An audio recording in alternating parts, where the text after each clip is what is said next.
the injuries that I see over and over in my office, well, that depends. It depends on if a fighter is focusing on something specific or if there's a curriculum at a gym.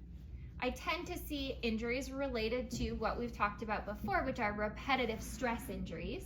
So the more that you do a certain type of motion, the more that you're putting your body potentially at risk, depending on your recovery, depending on your strength training, depending on everything else that you're doing to warm up, cool down, nutrition, sleep, stress, etc.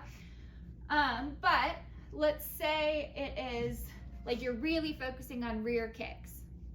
Well, if you're really focusing on rear kicks, I tend to see a lot of hip flexors. And if your hip flexors are in pain,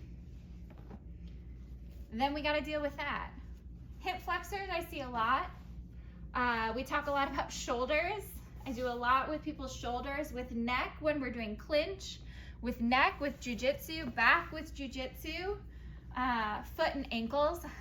I can't tell you how many people that I work with that have plantar fasciitis or calves that are so tight that it restricts your ankle motions.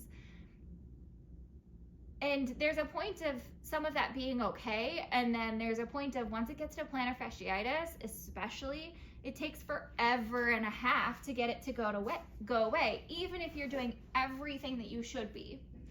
And part of that is just with our bodies, we're putting ourselves in the same positions over and over and over. And a lot of times we're putting in so many reps in our sport and in our training every day that strength training 2 hours a week, 3 hours a week, doing 30 seconds of a warm-up or a cool down, it doesn't balance that out. And so we have to be really intentional with what we are doing for recovery.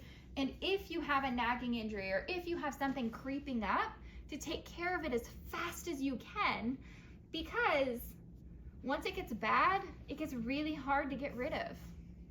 And that goes for hip flexors, that goes for shoulder stuff, that goes for necks that are really, really tight, back pain, plantar fasciitis, is all of those things. If you take care of them before they become a problem, when they're just kind of achy during training or after training, or you're just a little bit sore the next day, way faster to get rid of than waiting 6 weeks, 2 months, and seeing if it will go away. It doesn't go away. It only gets worse.